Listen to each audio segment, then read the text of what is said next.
নমস্কার, কেমন আছেন আপনারা? কণিকার চ্যানেলে আপনাদের সবাইকে স্বাগত জানাই। আর দেশে বিদেশে আমার সকল বন্ধুদের জন্য রইল অফুরন্ত অফুরন্ত ভালোবাসা ও শুভকামনা। আজকে মৌরলা মাছ কর্তা গিয়েছিল প্রাতঃভ্রমণে, একদম টাটকা পুকুর থেকে ধরা মৌরলা মাছ কিনে নিয়ে এসছে।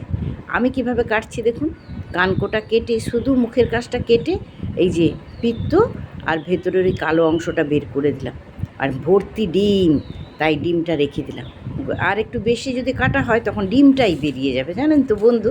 সেই জন্য আমি মাছগুলো এইভাবেই বাছি। তো মাছগুলো দেখুন বেশ বড় বড় আর একদম টাটকা, বললো পুকুরে ধরছিল আর আমি নিয়ে এসেছি। খুবই সুন্দর মাছগুলো, এত টাটকা মাছ পাওয়াও মুশকিল।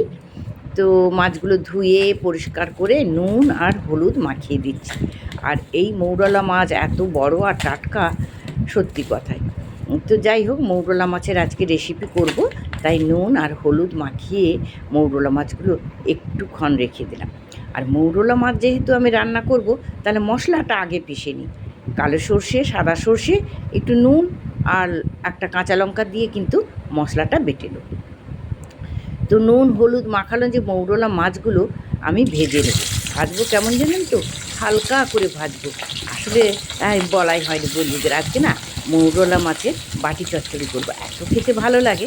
তবে না ভেজে অনেকে করে, একদম পুকুরের টাটকা মাছ হলে। কিন্তু আমার কর্তা না আবার একটুখানি না মানে নেড়ে এপাশ ওপাশ করে নিলে তিনি আবার খেতে চান না। তাই সাপও মরল না, লাঠিও ভাঙল না, অর্থাৎ কাঁচাই রইল, শুধু এপাশ ওপাশ একটু সতে করে দিলাম। কর্তারও মন ভরল, না ভেজে তো দিয়েছে, তাই না বন্ধু। তো এই যে মাছগুলো এইরকম করে ভেজে এবারে আমি তুলে নিচ্ছি। দেখুন একদম হালকা করে এপাশ ওপাশ করলাম। এধারে আমার সর্ষেটা বাটা হয়ে গেছে, কাঁচা লঙ্কা আমি নিয়ে নিয়েছি, নুন নিয়েছি, বেশ কিছুটা পেঁয়াজ নিয়েছি, টমাটো কুচিয়ে নিয়েছি, আর এখানে লঙ্কা গুঁড়ো, হলুদ গুঁড়ো, জিরে গুঁড়ো, অল্প একটু জিরে গুঁড়ো নিয়েছি। আর মাছ তো আমার ভাজাই হয়ে গেছে, সুতরাং এটা দিয়ে আমার বাটি চচ্চড়ি হবে। তাই একটা বাটি আগে আমাকে জোগাড় করতে হবে। বাটিটা নিলাম, এবার দিয়ে দিচ্ছি সামান্য একটু সর্ষের তেল। এতে কিন্তু সর্ষের তেলের তো কার্পণ্য করলে চলবে না, যেহেতু বাটি চচ্চড়ি বলে কথা। এবারে দিয়ে দেবো বেশ কিছুটা পেঁয়াজ কুচি, বেশ কিছুটা পেঁয়াজ কুচি। আচ্ছা বন্ধু, যারা দেখছেন যদি লাইক দিতে ভুলে যান, এবার একটু লাইক দিয়ে দেন। আর নতুন বন্ধু কেউ এসে থাকলে অবশ্যই ভালোবাসা দিয়ে যাবেন। একে অপরের হাত ধরে তো পথ চলবো, নাহলে পথ চলবো কী করে, রাস্তায় হুঁচুট খেয়ে মরবো যে। যাই হোক, সবাই মিলে একসঙ্গে। তো পেঁয়াজ কুচি দেওয়ার পরে টমেটো কুচি দিলাম, আর লঙ্কা, কিছু লঙ্কা শুকনো হয়ে গেছিলো, জলে ভিজিয়ে রেখেছিলাম, আর দুটো একদম সতেজ আছে। এবারে হলুদ গুঁড়ো, লঙ্কা গুঁড়ো, জিরে দিয়ে দিলাম, টমেটো কুচি, যেহেতু বাটি চচ্চড়ি, এবার সর্ষে বাটাটা। আর জিরে গুঁড়ো বা জিরে বাটা যদি একটু বাটি চচ্চড়িতে পড়ে না বন্ধু, দারুণ লাগে খেতে। এবার স্বাদ মতো নুন দিয়ে এবার খুব ভালো করে মাখা, একদম চমৎকার করে মেখে নিতে হবে। তাহলে আবারও নতুন বন্ধু, পুরনো বন্ধু, সমস্ত বন্ধুদের জন্য রইল শুভকামনা। আর আমাকে ইসরত মিম বলে একটি চ্যানেল আমাকে সাবস্ক্রাইব করেছে, ভালোবাসা দিয়েছে।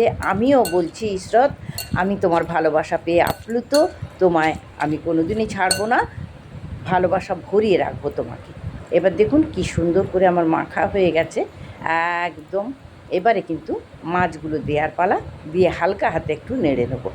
আর হামিং টু মাই সেলফ, সেও আমাকে আমার পাশে থেকেছে, বন্ধু হয়েছে, সেজন্য অসংখ্য ধন্যবাদ তোমাদের। তোমরা ভালো থেকো। আর কণিকাদি কথা দিচ্ছে, তোমাদের হাত ধরেই পথ চলবে।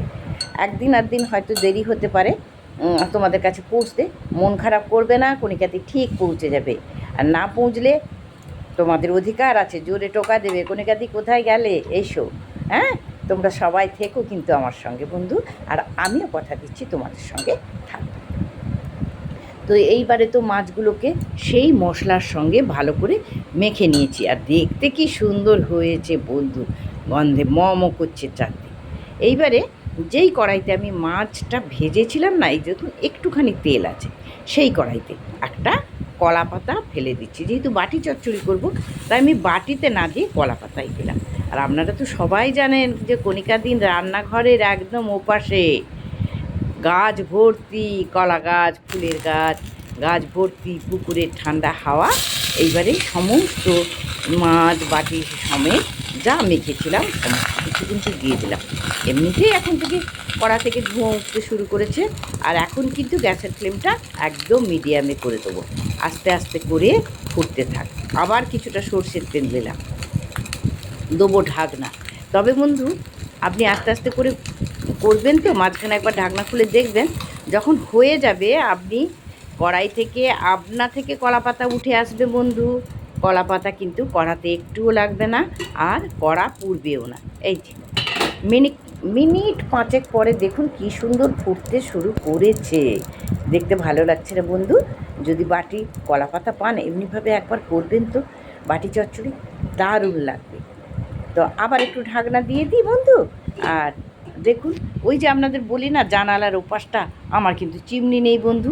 আমি এই জানালায় দিয়ে আমার পশু পাখিদের সঙ্গে আমি কথা বলি, প্রাণ ভরে নিঃশ্বাস নিই, আর এখানে প্রকৃতি দেখি। আর ওই যে কলা গাছ, ওইখান থেকে কলা পাতা টুক করে কেটে নিয়ে এসে আমার বাটি চচ্চড়ি বসিয়ে দিলাম। তো দেখুন বন্ধু, কালারটাও যেমন হয়েছে, গন্ধে মমও করছে। আপনারা যদি এভাবে না করে থাকেন, যদি কলা পাতা পান, অবশ্যই একবার কলা পাতায় করবেন। পুরনো বন্ধু, নতুন বন্ধু, দেশের বন্ধু, যে বন্ধু আসছেন আমার কাছে নতুন হয়ে, সমস্ত বন্ধুদের প্রতি আমার অফুরন্ত অফুরন্ত ভালোবাসা। সবাই কিন্তু ভালো থাকবেন, একসঙ্গে পথ চলবেন। আর প্রচণ্ড গরম পড়েছে বন্ধু। আর এমনি করে প্রায় হয়েই গেল, আমি গ্যাসটা বন্ধ করেছি। সবাই ভালো থাকবেন, সবাইকে নমস্কার জানিয়ে শেষ করলাম আজকে।